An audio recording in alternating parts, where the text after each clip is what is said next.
저희 본결은 단계별로 수업을 진행하고 있습니다. 보시면 뭐 독서반, 기초글쓰기반, 토론 기초반, 실전 디베이트반, 심화반 이렇게 돼 있고요. 우리 회장님과 회장님은 모두 심화반이십니다. 네. 이제 저희가 이번 학기부터 독서 논술 역량 분석표를 좀 해서 순차적으로 좀 발송을 해드리려고 하고 있는데 이게 생각보다 시간이 너무 오래 걸려가지고 지금 좀 난항을 겪고 있는 상황이긴 합니다. 근데 이제 지금 보시면 왼쪽에 학생들마다 역량을 평가할 수 있는 기준을 마련을 했어요. 여기는 이제 기초글쓰기반 하는 친구, 이런 친구들이 현재 몇 단계고 성취도는 어느 정도인지 이렇게 한번 퍼센테이지로 제가 나름대로의 기준을 가지고 만들어서 드리려고 하고 있습니다. 지금 전체적으로 한번 보시면은 독서반, 기초글쓰기반 각 단계별로 무엇을 배우는지에 대해서 제가 항목을 쫙 만들어 놨어요. 그래서 요거를 살짝 설명을 드릴 건데 예를 들어서 독서반 같은 경우는 3개의 항목을 봅니다. 내용을 이해했는가? 어휘 활용이나 어휘 구사력. 그러니까 독서반에서 이제 말하기 위주로 하잖아요. 그런 걸 좀 보는 거고 독서량은 어떤가? 그런 거 이제 보는 건데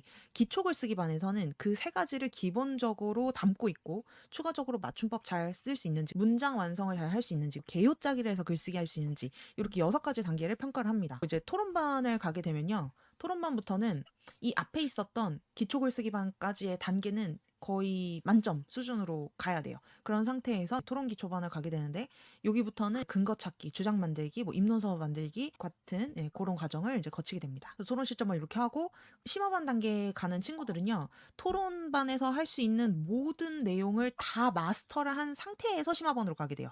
뭐 예를 들어서 주장을 만든다거나 입론서를 만든다거나 뭐 교차조사 같은 거를 다 할 수 있는 수준에서 심화반으로 가게 됩니다. 심화반에서는 좀 특별하게 하는 활동들이 좀 있어요. 그것들을 오늘 한번 어떻게 본결에서 연속성 있게 수업을 하고 있는지 보여드리도록 할게요. 기초글쓰기반과 토론 기초반의 차이점. 기초글쓰기반의 독서반에서는 기본적으로 자신이 이해하고 있는 머릿속에 있는 내용을 상대방이 이해할 수 있을 정도로 말을 하거나 글을 쓸 수 있도록 하는 게 포인트라고 보시면 되겠습니다.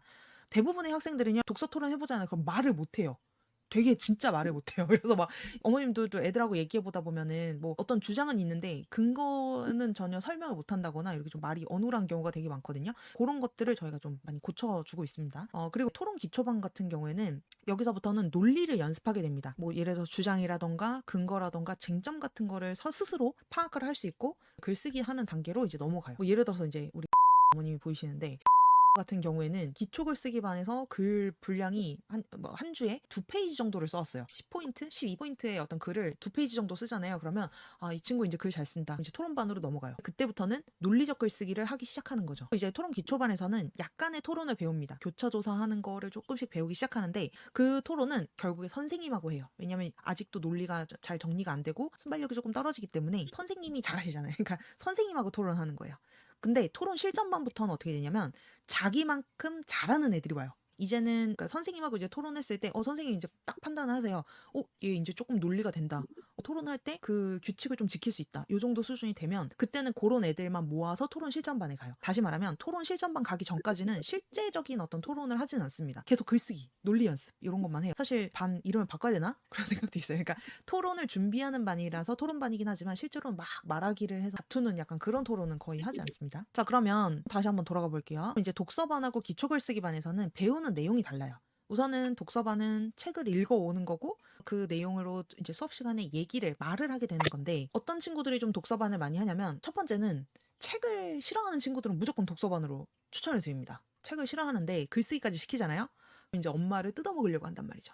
수업에 대한 이제 저항감도 엄청 크기 때문에 글쓰기를 제가 시키지를 않죠. 어머님한테 먼저 물어봐요. 상담할 때 아이가 글쓰기를 싫어하냐 혹은 책을 싫어하냐 그런 거 이제 여쭤보고 만약에 둘 다 싫어한다 그럼 당연히 독서반으로 가게 됩니다. 아이가 책을 좀 좋아하고 글쓰기도 좀 버틸 수 있다라고 하면 이제 기초글쓰기반으로 가요. 왜냐면 기초글쓰기반은 독서반보다 숙제가 한 2배 정도가 돼요.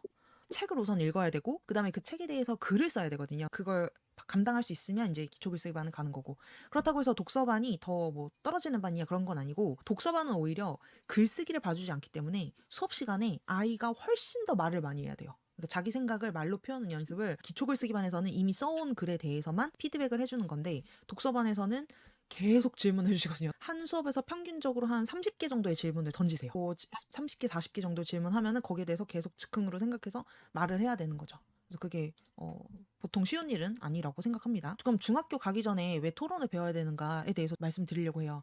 지금 이제 중학교 1학년 때쯤 혹은 초등학교 6학년 때 이미 토론반을 갔던 친구들이 많이 있을 텐데 중학교, 고등학교에서 수행평가가 이런 식으로 나옵니다. 식민지 자치론, 제시문 마, 가나다라 마까지 제시문이 나온 거예요.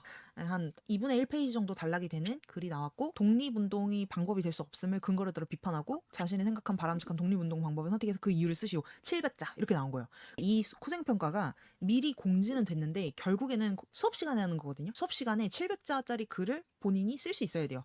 뭘 미리 준비를 좀 할 수는 있겠지만 애초에 그 준비를 하는 글쓰기를 할 수 있느냐 그거부터 이제 난관이 되는 거죠. 두 번째는 뭐 라와 마, 가나다라 마 이렇게 된 거예요. 거기서 인용된 글의 저자들은 조선의 분당 정치가 소모적인 당쟁일 뿐이었다라고 부정적인 입장을 취하고 있는데 이 모든 제시문을 참고해서 그 근거를 들어서 비판해라 이런 식으로 나와요. 이것도 400자 즉흥으로 수업 시간에 쓰는 겁니다. 독서 감상문 쓰세요. 작가의 삶이나 사회 현실에 대한 해석과 평가를 해서 자신의 느낀 점을 포함해서 책을 추천하는 이유를 쓰세요. 자, 이것들을 지금 보시면은요 대부분 주어진 자료들 비교 분석하고 입장 선택하고 근거 뒷받침해서 주장 펼치고 반박하고 이런 글쓰기 형태이거든요. 이게 지금 정확히 토론반에서 하는 입론서 쓰는 거랑 정확해요. 완전히 똑같아요. 토론 입론서 쓰는 거는 비교 분석하고 입장 선택해서 근거 뒷받침해서 주장 펼치는 거. 1, 2, 3번까지가 토론 입론서 쓰는 거랑 동일하고요. 4번 반박하고 글쓰기 하는 그런 형태는 이제 반론, 교차조사 이쪽하고 흡사해요. 토론반 지금 간 친구들 중에서 수행평가를 저한테 도와달라고 한 친구가 단 한 명도 없어요. 근데 기초글쓰기반이나 독서반 수준에서 계속 있었던 친구들은 중학교 2학년 되면 수행평가 물밀듯이 막 들어오거든요. 그때부터 저한테 도움을 요청하기 시작하는데 그럼 이제 좀 늦은 거죠. 한 개 한 개를 다 봐줄 수 없거든요. 수행평가가 거의 한 학기에 20개 정도 나와요. 엄청 많습니다. 이런 것도 있어요. 교내에서 토론대회를 하는 경우도 있는데 뭐 이런 주제가 나왔어요. 유기동물 안락사를 금지해야 된다. 이렇게 나왔는데 갑자기 이걸 하래요. 무학년 토론이래. 하고 싶은 사람 나오래. 입론서를 이제 갖고 와라 합니다. 입장 모두 준비해라. 이렇게 하는 거죠. 자, 학교에서 이걸 토론 준비를 해줄까요? 안 해줍니다. 각자 알아서 써 내려가는 거예요. 이런 식으로 토론반 했던 친구가 이렇게 쓴 거거든요. 자기가 이렇게 써서 저한테 확인 받은 거예요. 그래서 제가 박수 쳐줍니다. 됐다, 내라. 이렇게 하고 이제 내주는 거예요. 그럼 이렇게 썼는데 이 토론문을 설마 서류평가에서 떨어진다 이 서류가? 말이 안 되죠. 네. 그래서 토론반에서는 요 정도의 입론서를 쓸 수가 있습니다. 스스로. 가끔 이런 친구들이 있어요. 심화반이나 토론반에 있는 친구가 뭐 이제 토론대회 갔다가 아쉽게도 최우수상은 못 받았다. 이런 식으로 이제 저한테 얘기하는 거예요. 아니 그러면 토론대회 나간다고 얘기를 하지 그랬냐 했더니 얘기할 필요 없다. 갑자기 그러더라고요. 저한테 약간 섭섭하기도 하고 한데 그 말은 스스로 준비할 수 있다는 의미라고 볼 수 있습니다. 그러니까 지금 보면은 수행평가라든지 교내에서 있는 토론대회 형식이 상당히 토론반 내용하고 흡사해요. 문제는 이제 제가 추천을 드리는 게 6학년에 좀 하셔라 이렇게 말씀 많이 드리거든요. 왜 6학년이냐면 초등학교 3학년 우선 안 돼요. 예, 뭐 논리 뭐 없어요. 예, 그래서 그런데 이제 4학년부터는 글 읽고 맞춤법 쓰고 뭘 설명하면 좀 이해를 해요. 그리고 타이핑도 좀 쓸 수 있어요. 저는 4학년이나 5학년 정도 요때가 조금 이제 기초글쓰기반 하기 좋은 나이라고 생각을 하거든요. 그래서 요때는 우선 타이핑을 쳐야 돼요. 저희는 이제 기본적으로 첨삭을 다 기록을 남겨주기 때문에 문장이 복잡하고 논리가 복잡해지는 것도 슬슬 이해를 해요. 초5부터는. 근데 희한하게 초4랑 초5랑 되게 그 경계가 달라요. 그래서 초5가 보통 토론반 진급이 가능한 나이대 이렇게 보고 있고요. 근데 중3은 논리는 되는데 문제가 뭐냐면 너무 바빠요. 수행평가 많고 시험도 봐야 되고 실질적으로는 한 학기에 한 저랑 수업하는 게 2달 정도밖에 안 되거든요. 이 흐름이 계속 끊겨요. 중2도 마찬가지예요. 시험 보고 뭐 기말고사 보고 막 이렇게 하다 보니까 중간에 좀 연속성 있게 수업을 진행할 수가 없습니다. 제가 봤을 때는 초6이나 중1 우선 논리가 되고 시간이 좀 있을 시간 그때가 이제 가장 토론반 준비하기가 좋은 시기라고 저는 생각을 해요. 그래서 본인이 또 중1은 자기가 수행평가를 막상 해보니까 글쓰기가 필요하거든. 이제 그때부터는 자기가 조금 더 열정적으로 하기는 해요. 하지만 조금 시간이 모자라겠죠. 충분히 이제 토론을 배우기에는. 그리고 또 이 중등부에서 토론 기초반이 사실은 없습니다. 거의 없다고 보셔도 무방할 정도로 지금 딱 한 팀 있거든요. 중등부 토론 기초반이. 왜 그러냐면 대부분은 초등부 6학년 혹은 5학년 때 토론반을 가요. 그리고 그때 애들이 중학생이 되면 토론 실전반이 됩니다. 그래서 토론 실전반이 된 상태에서 이제 가기 때문에 중학교 1학년이 토론 기초반을 가는 경우가 그렇게 많진 않아요. 어머님들이 답답해서 견딜 수가 없어요. 사실 우리 봄결에 수업 보내시는 이유 중에 하나가 그 책 많이 읽었으면 좋겠어서 그러니까 한 주에 한 작품 정도 책 읽는 게 목표이신 분들이 되게 많거든요. 근데 토론반을 하게 되면 한 작품으로 보통 2주를 해요. 그리고 또 그 작품이 뭐 긴 작품 하기도 하지만 좀 짧은 작품 할 때도 많거든요. 단편 소설. 예, 그래서 되게 깊이 들어가서 좋기는 한데 독서량을 많이 채우지 못해서 그게 좀 아쉬운 경우가 많습니다. 그러다 보니 중등부는 오히려 답답해 하시는 경우가 많아요. 그래서 그냥 다시 기초글쓰기반에서 수업하겠다 이렇게 하시는 경우도 많죠. 근데 장기적으로 봤을 때 저는 중학교 1학년이라면 꼭 토론 기초반을 갔으면 좋겠다. 특히 이제 방학에는 더 가셨으면 좋겠다라고 생각해요. 요때가 아니면 토론을 더 이상 배울 시간이 없어요. 고등학교 가면 진짜 100%못 배웁니다. 그러면 이제 토론반은 어떻게 수업이 되냐? 우선 기본적으로 내용, 뭐 어휘구사력, 독서량, 그 아까 앞에 있었던 기초글쓰기반에서 했던 내용은 기본적으로 깔고 가는 거고요. 근거 찾기라던가 뭐 주장 만들기, 주장 완성하기 이런 것들을 이제 슬슬 배워요. 근데 이게 지금 내용이 같은데 왜 하나, 둘, 셋, 네 개를 만들어 놨냐면 처음에는 한 수업 자체를 근거 찾기만 시켜요. 그러다가 좀 익숙해지면 그 다음 수업부터는 근거 찾기랑 주장 찾기를 같이 할 수 있어요. 그 다음 조금 더 지나면 주장 완성하는 것까지 한 수업에서 처리를 할 수가 있는 거예요. 그러니까 토론반 처음에 시작하면 한 수업에서 근거 찾기밖에 못하지만 나중에 가면 근거 찾기부터 입노서 완성까지를 한 수업에서 같이 다룰 수가 있는 거죠. 그래서 이제 이게 결과물입니다. 친구들이 이제 토론 입노서 쓸 수 있는 수준이 되면 요 정도 글을 쓸 수가 있게 돼요. 토론 실전반은 실제로 토론을 해요. 다른 친구들하고. 그래서 교차조사 만들고 바닐론서도 만들고 약식 토론도 즉흥으로 해보고 이런 것들 합니다. 그러면 이런 식으로 토론반 혹은 이제 단계가 이제 넘어갈수록 각 수업에서 하는 수업의 내용이 굉장히 압축적이고 많아진다라고 보실 수가 있습니다. 특히 글쓰기적인 측면에서요. 토론반에서는 이렇게 이제 토론 왔다 갔다 한 것도 제가 기록을 해서 드리기도 하고요. 이제 심화반이 궁금하실 텐데 이 심화반에서는 이 맨 위에가 독서반, 기초글쓰기반, 근거찾기가 이 토론반이었잖아요. 토론 실전반에 했던 과정을 다 포함하고 다 할 수 있는 애들이 심화반으로 넘어갑니다. 그래서 요 파란색으로 된 활동들을 하게 되는데 아마 어떤 책으로 하시는지 좀 궁금하실 것 같아요. 저는 얘기를 좀 드리고 싶은 게 심화반에 와야 이 책을 할 수 있어요. 심화반에 오지 않은 친구들, 그러니까 독서반에 있는데 이 책을 하자 그러면 다른 학원, 국어 학원 어디인가 뭐에서 이런 책을 한대요. 근데 저는 믿을 수가 없어요. 그 친구가 그걸 했다고? 저는 신뢰가 전혀 안 가거든요. 근데 그 이유가 뭐냐면 이런 책은요 사실 어머님들 읽어봐도 무슨 내용인지 잘 이해가 안 될 때가 많아요. 근데 애들이 이걸 읽고 이해했다고? 학원에서 커리큘럼만 있는 거예요. 커리큘럼이 있고 그걸 한대. 그럼 애들이 그 책을 사가지고 뭐 읽기야 읽는다는 신용같이 보이기는 하겠지만 실제로 이걸 받아들였을 리가 없어요. 왜냐면 저희는 진짜 빡세게 하거든요. 저희는 이 아이가 이걸 이해하지 못하면 좀 이렇게 모욕을 줘요, 제가. 모욕을 주면 안 되는데 모욕을 줘요. 하여튼 그냥 적어도 사실 이 뭐 사피엔스 같은 책 되게 두껍거든요. 500페이지 정도 되는데 이거를 다 이해를 못해요, 애들이. 근데 적어도 저희는 발제를 시켜요, 애들한테. 그러면 그 발제에서 자기 파트는 그래도 이해를 했을 거라는 거예요. 그리고 다른 친구들 발표할 때 그 내용을 보고 또 이해할 수 있고.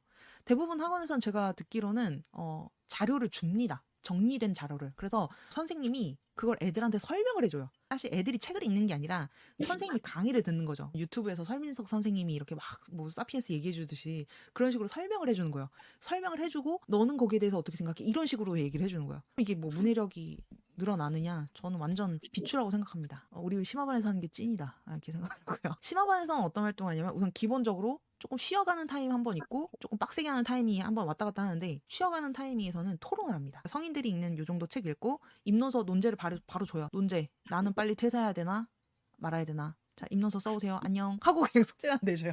책에 대한 디스커션 없이 그냥 논제를 내줘요. 그러면 애들이 알아서 써요, 입노서를. 그 수업 시간에 토론하자, 그리고 토론시켜요. 그럼 잘한다, 안녕 하고 이제 끝내는 거예요. 이렇게 하면은 애들이 굉장히 편하게 한 주 수업을 하는 거죠. 피드백도 한번 주고. 이 심화반에서는 토론 안 해도 되는데 감을 잃을까봐 가끔씩 시킵니다. 그런데 그냥 토론 생으로 시키는 게 아니고요. 그 내용을 토론 한번 하면 진짜 책에 대한 이해가 엄청 팍 들어와요. 그러고 난 다음에 보고서 쓰기 활동을 합니다. 이거 지금 목차거든요. 애들하고 같이 목차 짠 거예요. 뭐 예를 들어서 두 개의 작품을 연관 지어서 보고서 쓰게 합니다. 뭐 정규직 노동자, 정규직인데도 고용이 불안한가? 주인공의 분석하기. 해고된 경위는 무엇인가? 뭐 이런 식으로. 그래서 이게 최종이었거든요.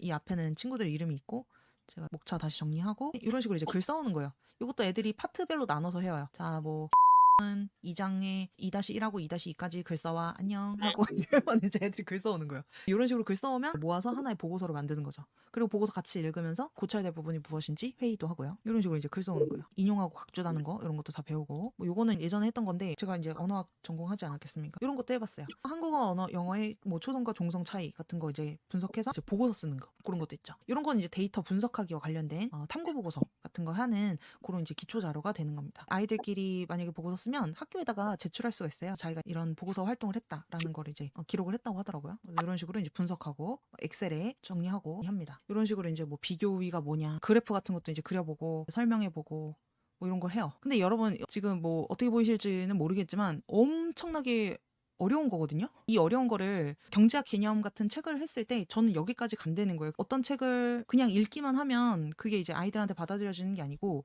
요 정도까지 깊이 있게 계산 연습도 해보고 약간 그래야 되는데 그거를 이제 하지 않는 상태에서 그냥 냅다 어려운 책만 읽으면 그게 과연 소용이 있을까? 거기에 대한 이제 고민이 계속 있는 거고요. 요거는 이제 심화반 친구가 PPT 발표했던 그런 내용이에요. 보시면은 뭐 다윈의 식탁이라는 책 했었거든요. 심화반에서 하는 책이고 엄청 어렵습니다. 이거 아마 죄송하지만 어머님들이 이해 안 되실 거예요. 그러니까 엄청 어려워요. 총균세 무슨 뭐 사피엔스 이런 것 읽으려고 그러면 막 손에 땀이 난다니까요. 예. 페이지도 너무 많고 발표해야 되고 막 긴장이 쫙 돼요. 한번 아이들이 정리를 해서 이런 식으로 이제 PPT 발표도 해보는 거예요. 어우 엄청나죠? 거의 뭐 선수입니다. 선수들이 이제 모여가지고 이렇게 PPT 만들고 발표하는 그런 거죠. 그래서 이런 식으로 이제 책에 나와 있는 내용들 정리를 해서 다른 친구들한테 발표해요. 그러고 나면은 중간에 애들이 틀려 자기가 잘 이해를 못했거나 그런 것들이 있으면 그거를 제가 체크를 해서 지적을 하는 역할을 합니다. 지적을 할 때도 뭐 이런 식으로 하죠. 뭐 단속평론과 점진론의 차이를 이거라고 했는데 내가 봤을 때 이 차이가 없는 것 같은데 어떻게 생각하냐 이런 식으로 이제 뭐 질문을 하는 거죠. 선생님의 입장에서 이 책을 정확하게 이해를 해야 되고 이 학생이 발표를 할 때도 자기가 무슨 말 하는지 이해가 되는 상태에서 발표를 해야 된다는 거죠. 이런 식으로 하기 때문에 심화반에 오는 친구들은 굉장히 그 독서에 대한 부담이 많이 큰 편이에요. 책을 이제 읽었을 때 조금 이해하기가 어려운 친구들은 이제 제가 심화반으로 가능하면 하지 않고요. 하나 더 얘기하고 싶은 거는 만약에 심화반에 왔는데 이게 너무 어렵다라고 하면은 반을 낮추는 게 훨씬 아이들한테 도움이 되거든요. 만약에 못하는데 역량이 안 되는데 이렇게 어려운 책을 하면 이제 가랑이가 찢어집니다. 결국에는 책을 안 읽겠다라고 결론을 내버려요 아이가. 자 우선은 이제 본격 설명은 여기까지 하겠습니다. 박수. 와.